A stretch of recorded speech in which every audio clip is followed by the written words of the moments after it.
안녕하세요, 여러분. 반재경입니다. 오늘은 세계관을 바꾸는 방법에 대해서 여러분들과 얘기를 나누도록 하겠습니다. 제가 지금 이것을 녹음하는 날짜는 2018년도 입추입니다. 8월 7일인데요. 그래서인지 정말 정확하네요. 오늘 입추. 제가 있는 부산은 시원한 편입니다.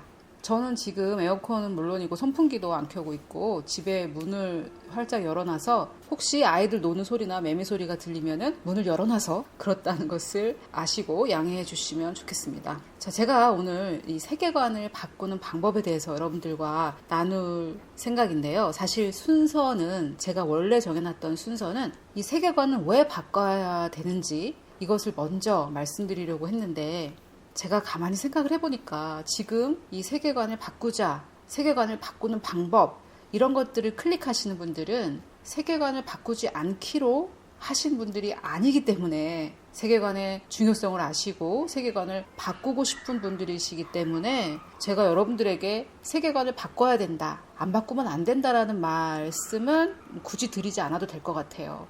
왜 여러분 옛날에 우리가 학교 다닐 때 또는 교회에서 사람들이 늦게 오고 안 오고 이럴 때 선생님이나 목사님이 일찍 온 사람들을 막 혼내잖아요.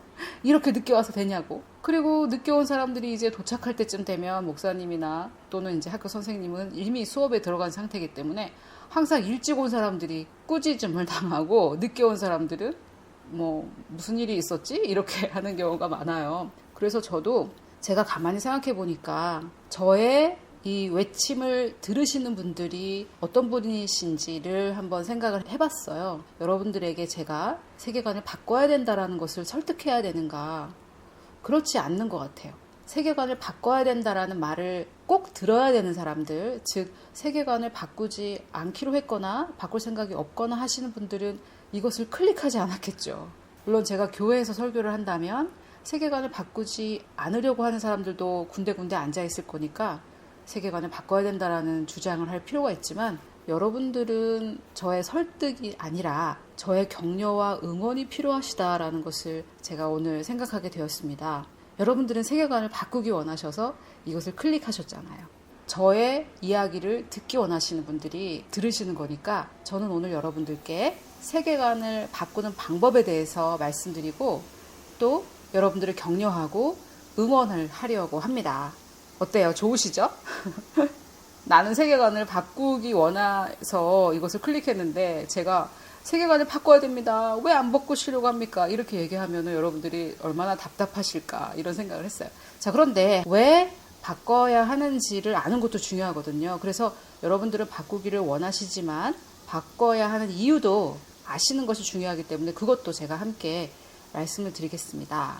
자, 세계관을 바꾸는 방법에 대해서 얘기하면서 첫 번째 제가 여러분들께 꼭 말씀드리고 싶은 것은 은혜를 의지하라는 말씀입니다. 우리 신앙생활의 기본 전제가 바로 은혜죠. 나의 육신의 힘으로는 할 수 없고 하나님의 도우심, 하나님이 이미 이루어 놓으신 것을 내가 믿음으로 그 하나님의 능력에 접속해서 그 능력을 사용해서 하나님의 뜻을 이루는 것이 바로 신앙생활인데 이 신앙생활의 기본 전제인 은혜를 우리가 정말 많이 잊어버리는 것도 사실이죠. 요한복음 15장 5절에 보면 나는 포도나무여 너희는 가지라. 그가 내 안에 내가 그 안에 거하면 사람이 열매를 많이 맺나니 나를 떠나서는 너희가 아무것도 할 수 없다고 말씀하셨습니다. 여기서 말씀하시는 아무것도 할 수 없다라는 말은 말 그대로 아무것도 할 수 없는 것이죠. 그래서 우리가 어떤 일을 할 때 여기에서는 더 구체적으로 내 생각을 새롭게 해서 하나님의 생각에 합당하게 바꾸고자 할 때조차 나의 힘으로는 할 수 없다라는 것을 항상 기억해야 되겠습니다. 그래야 우리가 성령의 도우심을 구하고 성령님을 의지하는데요. 이것을 아주 잘 정리한 것이 고린도후서 3장 18절이죠. 우리가 주의 영광을 볼 때 그와 같은 형상으로 변화하여 영광에서 영광에 이르는데 곧 주의 영, 즉 성령의 능력으로 말미암아 변화되어 가는 것입니다. 그래서 세계관을 바꾸고자 하시는 여러분들, 저와 여러분은 항상 우리가 꼭 기억해야 되는 것은 은혜를 의지해야 한다. 은혜 없이 나는 아무것도 할 수 없다. 이것을 우리가 기억을 했으면 좋겠습니다. 제가 지금 기도하고 계속 진행하고 싶은데요. 이 은혜를 너무 자주 잊어버려요, 우리가. 기독교에 은혜가 없다라면 정말 의미가 없는데도 자주 잊어버리는 것도 사실이에요. 항상 우리가 숨을 쉬니까 공기에 대해서 잊어버리는 것처럼. 그래서 우리가 이 세계관을 바꾸고자 하는 이 시도, 이 노력에도 은혜가 정말 필요하기 때문에 더 진도를 나가기 전에 제가 잠깐 기도하고 진행하겠습니다. 여러분들도 같이 합심해서 기도해 주셨으면 좋겠습니다. 아버지 하나님, 세계관이 무엇인지 우리가 알 수 있도록 인도해 주시고 또 말씀을 통해서 진리를 열어 보여주시니 감사합니다. 그러나 우리가 예수 그리스도를 의지하지 않고는 아무것도 할 수 없음을 또한 고백합니다. 아버지, 우리가 이 세계관을 바꾸려고 하는 이 노력과 시도에 들어갈 때 은혜로만 된다는 것을 인정하며 은혜를 의지하며 나아가기를 원합니다. 우리는 주님의 은혜의 보좌로 나가고 주의 은혜를 구하며 아버지께서 우리에게 명하신 이 생각을 새롭게 하는 이 과정에 있어서 나의 힘이 아니라 오직 예수 그리스도의 은혜로만 된다는 고백을 주님께 올려드립니다. 성령님, 우리가 변화되어지는 것, 우리의 마음이 변화되어지는 것은 오직 성령의 역사임을 인정하고 고백합니다. 예수 그리스도께서 이루어 놓으신 그 모든 것을 우리의 삶 가운데 적용하면서 내 삶 가운데 풀어져 나갈 것을 추구하는 우리들에게 주의 은혜를 더 많이 베풀어 주셔서 겸손한 자에게 더 많이 공급하시겠다는 그 은혜를 내려주시옵소서. 아버지, 우리가 우리의 마음을 겸비하고 겸손을 선택합니다. 생각을 새롭게 하는 이 과정을 걸을 때에 나의 힘으로 되지 않음을 고백하며 겸손을 선택합니다. 주님, 우리의 겸손한 마음에 주님의 은혜를 단비같이 내려주시고 더 큰 은혜를 부어주셔서 우리가 생각을 새롭게 하고 하나님의 뜻이 무엇인지 증명하고 입증하는 성화의 단계에 이룰 수 있도록 도와주시옵소서. 모든 말씀 예수님의 이름으로 기도드렸습니다. 아멘. 자, 이 세계관을 바꾸는 것은 우리가 원하는 것보다 사실 주님이 먼저 원하셨고 더 원하고 계십니다. 우리가 기도할 때 가끔은 하나님은 원치 않으시고 우리는 원하고, 그래서 그러한 하나님의 마음을 바꿔놔야 되는 어떤 사명을 받은 사람들처럼 기도하는 경우가 많은데, 주님으로부터 시작되지 않는 어떠한 영적인 마음의 소원을 우리가 품을 수 있을까? 그것을 좀 증명을 해보려면 우리가 너무나 많이 읽고 또 들어왔던 로마서 12장 2절 말씀, 너희는 이 세대를 본받지 말고 오직 마음을 새롭게 함으로, 마인드라고 말씀드렸어요. 헬라어로는 누스, 생각하고 판단하는 기관과 생각하고 판단하는 방법이라고 말씀드렸죠. 그것을 새롭게 함으로, 이 새롭게 한다는 것이 어떤 것인지 제가 조금 이따 설명을 드리도록 하겠습니다. 그래서 명령을 하고 계시죠. 너희들의 마인드를 새롭게 해라. 그러면 변화를 받는다. 그래서 하나님의 선하시고 기뻐하시고 온전한 뜻이 무엇인지 분별을 해라. 킹제임스에서는 그 하나님의 뜻을 입증해라. 이 세상에 나타나게 하라는 명령을 하고 계십니다. 그래서 우리가 세계관을 바꾸는 것은 나로부터 시작된 것이 아니라 주님으로부터 시작됐기 때문에 우리가 원하고 주님의 말씀에 순종하려고 할 때 주님께서 반드시 도와주십니다.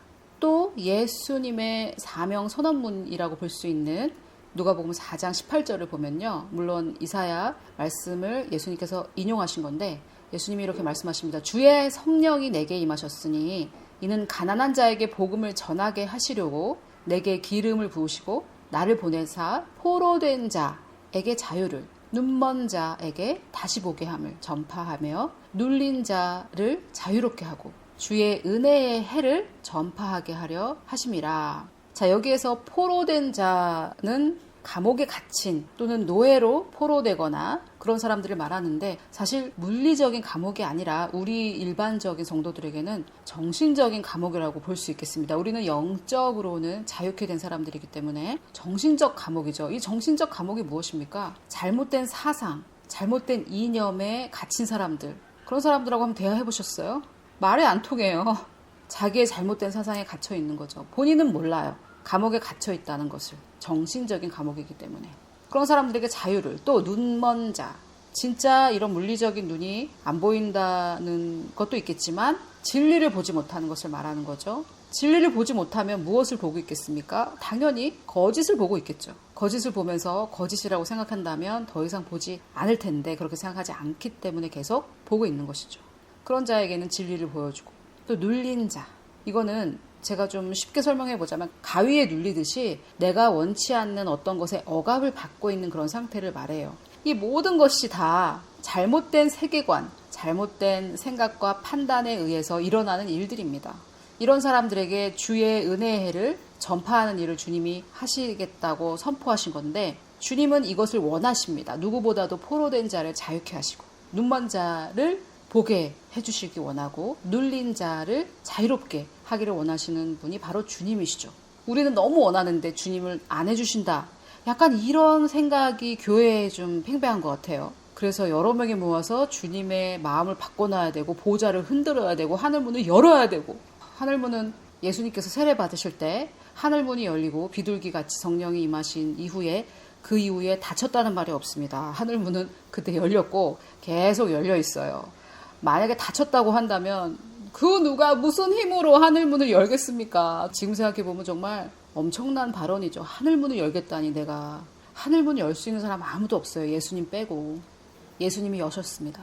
열린 그 문을 통해 하나님께서 엄청나게 부어주시는 그 은혜를 받기 위해 우리는 컵을 거꾸로 덮어놓는 것이 아니라 하늘로 향하는 것, 그것이 우리가 할 일이죠. 그래서 저는 좀 그런 생각이 좀 싫어요. 하나님은 생각을 바꾸지 않으려고 하는데 우리가 그분을 뜻을 바꿔야 된다. 보좌를 흔들어야 된다. 하늘문은 닫혔는데 열어야 된다. 이런 생각들. 굉장히 종교적이고 율법적이고 내 힘과 능력으로 하기 싫어하는 하나님을 하게 만들어야 된다는 그런 생각들. 굉장히 잘못된 생각이죠. 전혀 성경적이지 않고 신약의 새 언약이 아닙니다. 그래서 우리보다도 하나님이 더 원하신다. 이거를 알아야 됩니다. 다시 좀 정리를 하자면 세계관을 바꿀 때 첫 번째, 우리가 은혜를 의지하는 것이 가장 중요합니다. 거기다가 플러스 이 세계관을 바꾸는 것을 나보다 하나님이 더 원하신다. 그것을 알아야 우리가 여기에 더 하나님을 신뢰함으로 자신감으로 나아갈 수 있습니다. 두 번째, 또 우리가 알아야 되는 것은 뭐냐면 내 육신은 진리를 알기 원치 않는다라는 사실을 알아야 돼요. 여러분, 제가 최근에 1, 2년 동안 우리나라에 벌어지는 사회적 문제, 정치적 문제 이런 것들에 좀 깊이 관심을 갖고 보니 제가 한 가지 깨달은 게 있어요. 그것은 무엇이냐면 사람들이 진실을 원치 않는다는 것을 깨달았어요. 진실을 알려주면 여러 가지 증거와 물증을 가지고 알려주면 그래, 이것이 진실이구나 이럴 줄 알았어요. 저는. 그런데 증거와 물증을 보여주면서 이게 진실이에요 라고 해도, 진리가 아니에요. 제가 지금 얘기하는 것은 그거보다 낮은 수준인 진실. 이것이 진실이에요 라고 얘기를 해도 그것을 원치 않는다는 것을 제가 깨닫고 정말 깜짝 놀랐어요. 왜냐하면 저도 옛날에 그랬겠지만은 그런 지 너무 오래돼서 그게 좀 기억이 안 나고, 저는 지금 너무나 진리가 알고 싶고 진실이 알고 싶고 사실이 알고 싶기 때문에 진리, 진실, 사실을 알기 원치 않는 사람들, 그것에 눈을 감고 자기가 이미 믿은 거짓을 붙잡는 그 사람들에 대해서 제가 정말 너무 깜짝 놀랐지만 또 참 연구 대상이라는 생각을 했었거든요. 그래서 참 알고 싶었어요. 하나님, 왜 사람들은 저럴까요? 제가 보니 뉴스, 우리의 생각하는 그 과정, 판단하는 그 과정, 그 기관의 어디 한 부분이 좀 잘못된 것 같습니다. 예를 들면 자동 판매기에 동전을 넣으면 동전이 들어가면서 뭐가 띵 되면 그 다음 단계가 되고, 그러면 그 다음 단계가 띵 되면 그 다음 단계를 눌러서 뭐 커피가 나오고, 500원을 넣었으면 그냥 아메리카노가 나오고, 뭐 이렇게 띵띵띵띵띵 이러는 과정이 있잖아요. 그 과정 중에 뭐가 하나 잘못된 것 같은 거예요. 그 사람들의 이 뉴스 중에 이 과정, 그 기관도 뉴스라고 한다고 했잖아요. 생각하고 판단하는 그 기관이라고 말씀드렸잖아요. 그래서 그 사람들의 그 뉴스 마인드에 이 1번, 2번, 3번, 4번 이 과정 중에 어디 하나가 좀 뭔가 이렇게 고장이 났구나 이런 생각을 은연중에 했습니다. 그러다가 제가 이 부분에 대해서 하나님께 알기 원한다고 기도를 하는 중에 이 예레미야 말씀을 발견했는데, 제가 이것을 옛날에도 굉장히 좋아했던 말씀인데 전에는 제가 완전히 새로운 피조물이 됐다는 것을 몰랐고 영혼 몸에 대해서 몰랐을 때라서 이 말씀을 보면서 조금 이렇게 기쁘다기보다는 그래, 어쩔 수 없는 거야, 뭐 약간 이런 자세로 이 말씀을 봤었는데, 지금은 굉장히 다른 자세로 이 말씀을 보게 되었습니다. 같이 한번 볼까요? 만물보다 거짓되고 이 세상이 그 어떤 것보다 거짓되고 심히 부패한 것은 마음이라, 인간의 마음이라는 거죠. 누가 능히 이를 알겠냐. 즉 사람들이 모르는 사실이 하나 있는데 세상 그 어떤 것보다도 거짓되고 심각하게 부패한 것. 부패한 게 여러분 뭡니까? 이건 한문이고 우리나라 말로는 썩은 거죠. 세상에서 가장 거짓되고 심히 썩은 게 있는데 그게 바로 마음인데, 그 사실을 사람들은 아무도 모른다라는 거예요. 정말 너무 놀랍죠. 즉 하나님의 영이 들어와 살고 계시는 그 새롭게 된 새 마음, 에스겔 36장에서 하나님께서 말씀하신 우리에게 주시겠다고 약속하신 그 새 마음이 아닌 죄로 타락한 인간의 마음은 정말 이 세상 그 무엇보다도 거짓되고 deceitful인데 영어로는 속인다는 거예요. 우리 마음이 우리를 속인다는 거죠. 그래서 여러분 혹시 예수 안 믿었을 때, 성령이 오시지 않았을 때, 또는 지금도 여전히 가끔 이런 거 하지 않으세요? 합리화. 내가 정말 잘못해놓고 아니야 뭐 그럴 수밖에 없지 어떻게 하란 말이야 난 이렇게밖에 할 수 없어 이러고 결론을 내리고 하나님의 방법과 영 다른 방법을 택해 가면서도 내가 잘못했다라는 것을 인정하지 않고 자기가 자기를 스스로 속이는 것. 야고보서에서는 하나님의 말씀을 듣기만 하고 행하지 않으면 자기가 자기를 스스로 속인다고 했고, 내가 나를 속이면 어떻게 그 속임수에서 빠져나올 수 있습니까? 남에게 속으면 빠져나올 수 있는데 내가 나를 속이면 빠져나올 수가 없죠. 그래서 여기에 거짓됐다라고 표현한 이 부분은 영어로는 deceitful인데 미혹한다라는 말이에요. 그래서 세상 그 어느 것보다도 우리를 미혹시키는 게 바로 내 마음이고 엄청 썩어 있다는 거죠. 그 마음이. 이 마음은 우리의 육적인 마음을 말합니다. 그래서 하나님께서는 마인드를 새롭게 하라고 말씀하신 건데, 좀 미리 말씀드리면 새롭게 한다라는 것은 영어로는 renewing인데요. 그 전에 것은 완전히 다 폐기해버리라는 말이에요. 즉 만물보다 거짓되고 심히 부패한 이 육신의 이 마음은 그냥 뭐 쓸모가 없어요. 그냥 폐기시켜버려야 되는 겁니다. 그래서 하나님께서 주신 그 새 마음으로만 기능을 하는 것이죠. 그래서 우리가 또 이렇게 좀 생각을 새롭게 하면서 세계관을 바꾸면서 알아야 되는 것은 내 육신의 마음, 내 안에 있는 이 거짓되고 엄청 썩은 이 마음은 사실 진리를 원치 않아요.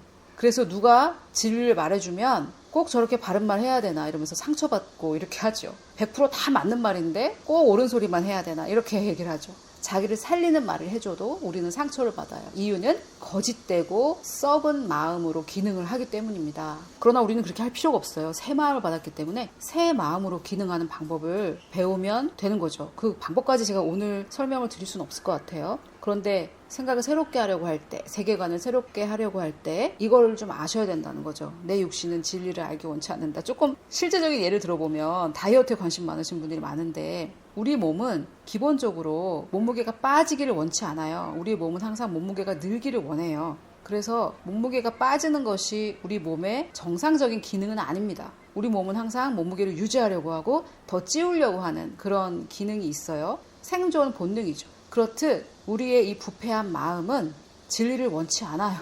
정말 섬뜩한 진리지만 이것을 알아야 내가 부딪힐 때, 세계관을 새롭게 하거나 생각을 새롭게 할 때 부딪히는 그 순간에 우리가 그것을 뛰어넘고 극복하고 얼른 일어날 수 있습니다. 이것도 굉장히 중요한 진리예요. 그렇기 때문에 예레미야 17장 9절. 이것을 모를 때 우리가 만약에 넘어졌다든지 힘든데 부딪혔다든지 하면 자기 한계에 부딪혀가지고 금방 포기를 해요. 많은 사람들이. 그런데 그럴 때마다 이거는 내 부패한 마음의 자연스러운 현상이고, 이 부패한 마음은 내 마음이 아니야. 하나님께서 주신 내 마음이 아니야. 나는 새로운 피조물이 되었다. 나는 새 마음으로 기능할 거야. 라고 하고 이 부패하고 썩은 이 마음을 폐기하려고 해야지, 그걸 붙잡고 뭐 신주단지 모시듯이 그렇게 하면은 세계관 바꾸는 거는 저 물 건너가는 거죠. 자, 세 번째, 이 견고한 진의 결과가 얼마나 끔찍한지 그걸 조금 알아야 돼요. 여러분, 이 금연하시는 분들이 금연을 못하다가 담배 때문에 폐암이 걸려가지고 그 폐가 얼마나 썩었는지 그런 사진을 이렇게 보고 너무 충격받아서 그 충격에 의해서 담배를 끊고 이렇게 하시는 분들도 계시잖아요. 이걸 우리가 충격요법이라고 하죠. 그래서 뭐 제가 충격요법을 좀 쓰려고 하는 건데, 그러나 이것은 성경에 나온 것이기 때문에 저는 좋은 거라고 생각합니다. 자, 잠언 17장 13절을 보니까 이런 말씀이 있어요. 성경에 이런 말씀이 엄청 많지만 몇 가지만 소개하자면, 누구든지 악으로 선을 갚으면 악이 그 집을 떠나지 않는다고 합니다. 우리가 우리에게 선을 베푼 사람들에게 악으로 갚은 경험들이 있고, 그럴 때마다 또 아까 제가 말씀드린 그 자기를 속이는 합리화, 뭐 그럴 수도 있지 뭐 나만 그러는 건가 뭐 이러면서 막 자기를 합리화하고 자기를 속이죠. 그런데 그렇게 했을 때 그냥 그러고 만다고 생각하기 때문에 우리가 그렇게 하는 거 아니겠어요? 어떤 사람이 나한테 선으로 다가왔는데 내가 악으로 갚았을 때 그러고 만다고 생각하기 때문에 그런 행동을 하는 거죠. 하지만 그 결과 악이 내 집을 떠나지 않는다라는 것을 안다면 우리가 그렇게 하지 못하겠죠. 자, 그런데 이것은 구약의 말씀이기 때문에 어떤 분들은 신약에 새 언약이 있기 때문에 우리는 용서받고 다 이렇게 또 말씀하실 수 있어요. 그럼 제가 신약에 더 끔찍한 말씀을 하나 더 소개해 드리겠습니다. 야고보서 3장 14절인데요. 제가 이 말씀을 인용할 때마다 참 많은 분들이 싫어하시더라고요. 그러나 이것은 하나님의 말씀이고 우리를 기분 좋게 해주는 말씀은 아니지만 동일하게 우리가 두려워해야 되고 경외해야 되는 하나님의 말씀입니다. 자, 야고보서 3장 14절에 보니까 그러나 너희 마음속에 독한 시기와 다툼이 있으면 자랑하지 말라. 자, 이 독한 시기와 다툼은 어디에 있다고 합니까? 우리 마음속에 있다고 그러죠.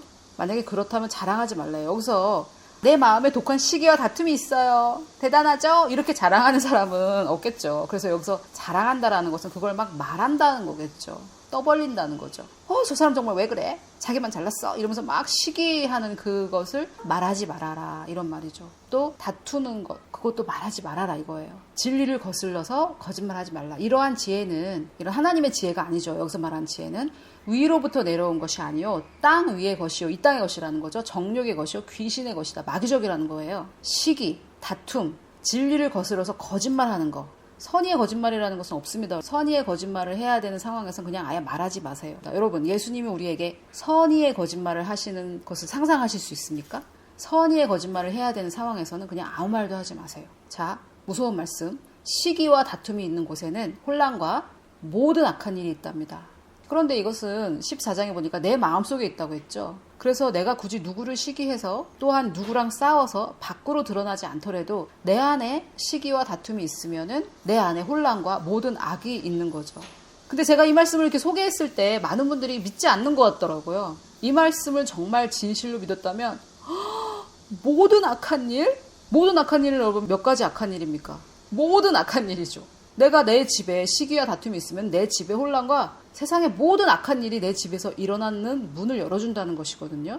이 말씀의 어떤 임팩트가 엄청 강한 말씀인데 이것에 대해서 좀 인정하지 않으시는 것 같아요. 여러분, 이것이 주님의 말씀입니다.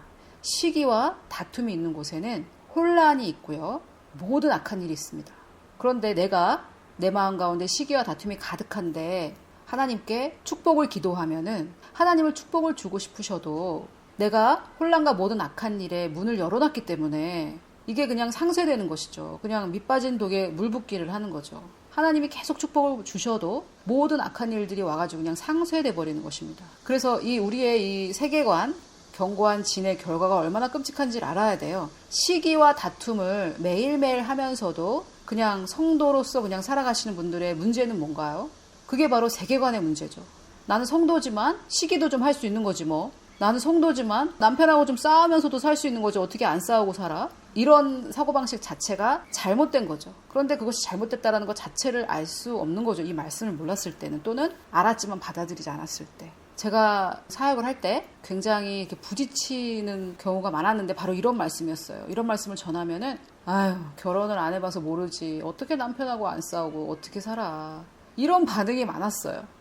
주님의 말씀이구나. 그래, 내가 남편과 싸우지 말아야 되는 게 하나님 말씀이구나. 이 다툼이 모든 악한 일을 내 안으로, 내 집 안으로 불러들이고 있구나. 주님 회개합니다. 제가 이것을 극복하고 돌이킬 수 있도록 도와주세요.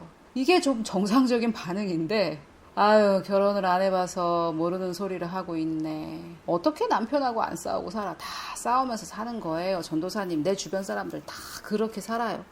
아니 도대체 그 다는 도대체 몇 명인지 그 다. 그리고 만약에 주변 사람이 다 그렇든 어쨌든 그게 무슨 상관입니까? 저는 참 그 주변 사람들이 그런 것이 도대체 왜 중요한지 알 수가 없어요. 하나님 말씀만 중요하죠. 하나님 말씀이 시기와 다툼이 있는 곳에는 혼란과 모든 악한 일이 있다. 그러면은 시기와 다툼을 최선을 다해서 멀리해야죠.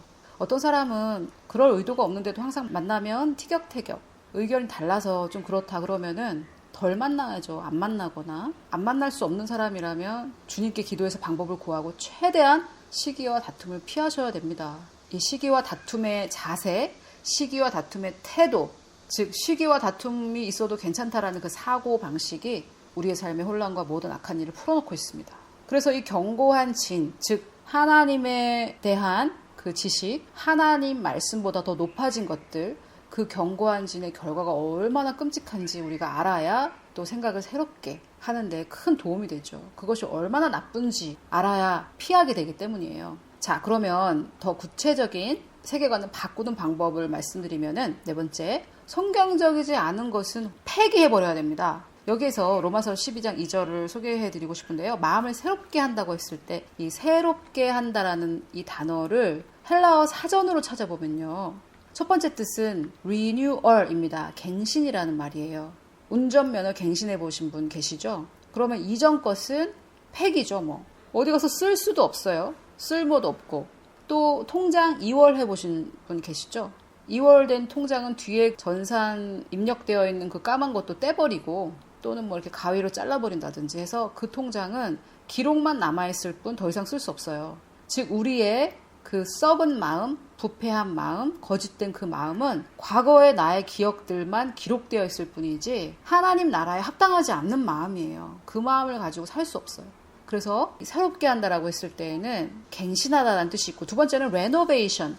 우리나라에서는 내부수리라고 하는 그 레노베이션인데요. 여러분들 내부수리할 때 그냥 조금씩 고치는 인테리어 말고요. 어떤 가게가 나가고 다른 가게가 들어갈 때 다 뜯어내고 새로 완전히 장식하는 거 있죠. 그것을 레노베이션이라고 해요. 내부수리. 그때 이전 것을 다 뜯어내지 않습니까? 업종이 바뀌었는데, 즉 우리는 옛자에서 새자가 됐는데, 옛사람은 다 갖고 새로운 피조물이 됐는데 어떻게 똑같은 인테리어를 가지고 살 수 있겠어요? 우리의 마음의 내부 수리를 할 때 다 뜯어내야 된다라는 뜻이 여기 포함되어 있습니다. 새롭게 한다라는데. 그래서 마음을 새롭게 한다고 했을 때 이 새롭게 함이라는 말은 내부 수리를 좀 생각하셨으면 좋겠어요. 그 전에 거 다 뜯어내야 돼요. 근데 안 뜯어내시는 분들이 참 많아요. 그분들은 일단 뭐 안 듣고 계시겠지만, 여러분들이 이 마음을 새롭게 하실 때도 내 마음에 고집이 이렇게 일어날 때 그때 꼭 기억하세요. 고집 부릴수록 내가 힘들다는 것을. 왜 새로운 업종으로 바꾸면서 옛날 인테리어를 고집합니까? 옛날 거, 우리의 부패한 마음, 우리의 그 썩은 마음, 거짓되고 속이는, 미혹하는 그 마음 완전하게 폐기해 버려야 됩니다. 또 세 번째 뜻은 complete change. complete는 완전한이라는 뜻이 들어있습니다. 완전한 변화, 완전한 변화. complete change라는 거는 아까 내부수리처럼 이 집이 옛날 그 집이야? 이렇게 말이 나올 정도로 알 수 없는 것을 말해요. 즉 애벌레가 나비가 됐는데 우리가 나비를 보면서 전에 그 애벌레하고 모습이 굉장히 비슷하네 이렇게 하진 않을 거 아니에요. 애벌레에서 나비가 된다라는 지식을 우리가 알기 때문이지 애벌레하고 나비가 비슷하게 생긴 점이 뭐가 있습니까? 하나도 없죠. 그렇듯이 complete change, 완전한 변화인데 뒤에 for the better, 더 나은 쪽으로 변하는 거예요. 완전히 변화해서 이상해졌다 이게 아니라, 나비에서 애벌레가 됐다 이게 아니라 애벌레에서 나비가 되는 훨씬 좋은 쪽으로 완전히 변화하는 것을 말합니다. 다시 정리해드리면 우리가 생각을 새롭게 한다라고 했을 때 그것은 이전 것을 버리고 새 것을 발급받는 갱신이란 뜻이 있고요. 두 번째, 옛날 인테리어를 다 뜯어내고 새로운 것으로 완전히 새 단장을 한다는 내부수리의 뜻이 있고요. 세 번째는 애벌레가 나비가 되듯이 더 나은 쪽으로의 완전한 변화를 말합니다. 그래서 우리가 그냥 좀 간단하게 새롭게 함으로 이렇게 하니까 확 의미가 와닿지 않는데 완전한 변화를 말해요. 완전한 변화. 그렇다면 이미 말씀드린 것처럼 옛날 운전면허증은 폐기해야죠. 옛날 인테리어는 뜯어내야죠. 완전히 변하니까 그 전에 그 애벌레의 모습은 완전히 버려야죠. 그래서 성경적이지 않은 것은 완전히 파쇄해야 합니다. 이것이 생각을 새롭게 하는 방법이에요. 그래도 뭐 이러면서 자꾸만 옛날 그 생각을 붙잡는 고집, 똥꼬집. 이 똥꼬집을 구약에서는 목이 곧은 백성이라고 표현했거든요. 구약의 그 이스라엘 백성들의 모습은 우리의 세자의 모습이 아니에요. 우리의 옛자의 모습입니다. 그래서 그들이 가나안 땅에 들어갔나요? 여호수아와 갈렙 그 다음 세대들 빼고는 아무도 못 들어갔죠. 그 똥꼬집 가지고는 하나님이 약속하신 그 구원의 유익들을 누리지 못합니다. 지옥에는 안 가죠. 천국엔 가지만 이 땅에 사는 동안 구원의 유익을 누릴 수 없어요. 그것은 주님도 원하시는 것이 아닙니다. 자, 또 우리가 영적 전쟁에서 많이 다뤘던 고린도 후서 말씀을 보면 4절부터 이렇게 되어 있습니다. 우리의 싸우는 무기는 육신에 속한 것이 아니요 오직 어떤 견고한 진도 무너뜨리는 하나님의 능력이랍니다. 자, 그럼 우리의 무기는 견고한 진을 무너뜨리는데 어떻게 무너뜨리냐? 모든 이론을 무너뜨리며 근데 어떤 이론이냐면 하나님의 진리를 대적하는 이론이겠죠. 그 다음에도 나옵니다. 하나님 아는 것을 대적하여 높아진 것을 다 무너뜨리고, 지금 계속 무너뜨린다는 말이 나오죠. 어떤 건물을 완전히 무너뜨리는 장면 생각해 보세요. 조금 남겨놓고 뭐 철근이라도 남겨놓고 뭐 이런 게 아닙니다. 다 무너지는 거예요. 9.11 때 미국 쌍둥이 빌딩 무너진 거 생각해 보세요. 그런 겁니다. 모든 생각을 사로잡아, 몇몇 생각? 70%? 80%? 아니죠. 내가 가지고 있는 이 모든 생각을 사로잡아서 그리스도에게 복종을 시키는 거죠. 즉 주님이 말씀하신 생각이 아니면은 버리는 거예요. 너희의 복종이 온전하게 될 때, 하나님과 다른 나의 생각을 내가 다 사로잡아서 그리스도에게 복종시키는 것이 온전하게 될 때 모든 복종하지 않는 것을 벌하려고 준비하는 중에 있노라. 자, 여러분, 여기서 여러 가지로 설명을 드릴 수 있겠지만 제가 여기서 말씀드리고 싶은 것은 우리가 준비된 만큼 하나님께서 일하실 수 있습니다. 내가 60% 정도는 하나님께 복종할 수 있는데 40% 정도는 하나님께 복종하지 못할 때 하나님께서는 우리 삶에 60%밖에 역사하실 수가 없어요. 그런데 나의 복종이 온전하게 될 때, 내 복종이 100%가 된다면 내 삶에 정말 복종하지 않는 것들은 하나님께서 다 벌하실 수 있습니다. 그래서 내가 정말 하나님께 100% 산 제물로 100% 복종할 수 있다면 우리 주변에 일어나는 이 모든 것들 하나님께서 다 벌하실 수 있어요. 그러나 그렇게 될 때까지 내가 하나님을 기다리는 것이 아니라 하나님이 우리를 기다리고 계십니다. 우리가 100% 하나님께 생각을 맞추고 내 모든 생각을 사로잡아 그리스도께 복종할 때까지 기다리고 계십니다.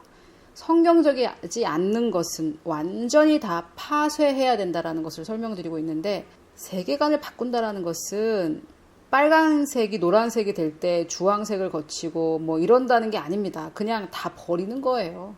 완전히 다 버리는 겁니다. 점점 변화되는 것은 겉으로 드러나는 것이지만 내 생각이 뭐 예수님은 한 70%만 믿고 내년에는 한 80% 믿고 뭐 이런 게 아닙니다. 100%예요. 100%. 주님을 100% 신뢰한다 나는. 이 결단이 있어야 된다는 거죠. 그렇게 한다라는 것은 어떻게 하는 것이냐. 하나님과 맞지 않는 거, 그것은 무너뜨린다는 거예요. 무너뜨린다는 거. 그거 어떻게 좀 고쳐서 써봐야지. 그런 거 없습니다. 그 옛자 속이고 부패하고 나를 속이고 썩은 그 마음을 뭘 어떻게 고쳐서 씁니까? 그거는 버리는 거고요. 우리에게 새 영을 주시면서 함께 주신 이 새 마음으로 기능한다라는 것이죠. 자, 그래서 오늘 제가 거론한 것들에 대해서 더 추가적인 설명이 필요한 주제들도 많이 있었지만 제가 여러분들께 오늘 말씀드리고자 했던 것은 이 세계관을 바꾸는 방법이었습니다. 여러분들은 이미 바꾸기를 원하시기 때문에 여러분들을 격려하고 응원하고 방법을 알려드리고 싶었고, 첫 번째는 정말 중요한 거, 세계관을 바꾸려는 시도를 할 때 은혜를 의지해야 된다는 거, 그리고 주님이 더 원하신다는 것을 기억할 때 우리에게 자신감이 생긴다는 것을 말씀드렸고, 두 번째는 다이어트 할 때 내 몸은 살 빠지는 것을 원치 않는다는 것을 알 때 우리가 여러 가지 전략과 또 인내를 할 수 있듯이 내 육신은 진실과 진리를 원치 않는다. 내가 이미 믿은 거짓을 더 붙잡고 있다는 것을 알아야 됩니다. 그것을 알아야 그것과 더 잘 싸울 수 있겠죠. 세 번째는 내가 버리지 않고 이렇게 애지중지하고 있는 이 견고한 진은 어떤 끔찍한 결과를 내 삶에 가져오고 있는지 그것을 또 알아야 되죠. 모든 악한 일에 문을 열어요. 정말 너무 끔찍하죠.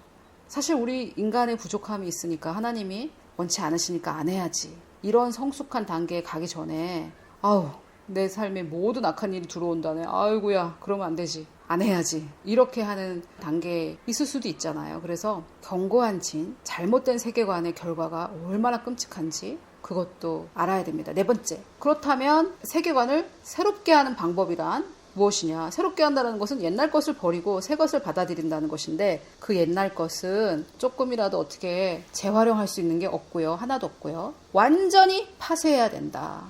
완전히. 첫 번째는 운전면허 갱신하는 것과 같은 거, 두 번째는 내부 수리하는 거, 세 번째는 애벌레가 나비가 되는 것 같은 그러한 변화이지 뭐 점점 이런 거 아닙니다.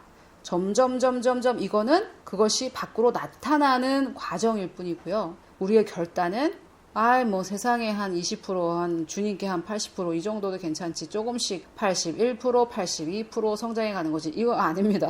이거 아니에요. 이 남편하고 80% 결혼한 상태에 저 남자하고도 20% 결혼한 상태, 이런 게 있을 수 없잖아요. 어떤 남자랑 결혼하면은 그 남자랑 100% 결혼한 거지. 옛날에 사귀었던 남자하고 한 20% 결혼하고 이 남자하고 한 80% 결혼하고, 이런 방법이 없지 않습니까? 그런 것처럼 성경적이지 않은 생각은 그냥 완전히 파쇄해버리는 거지. 세상이 그런데 그럴 수도 있지. 내 주변의 사람들 다 그래요, 전도사님. 이런 말은 이제 하지 않기로 결단하는 거. 이것이 바로 세계관을 바꾸는 방법입니다.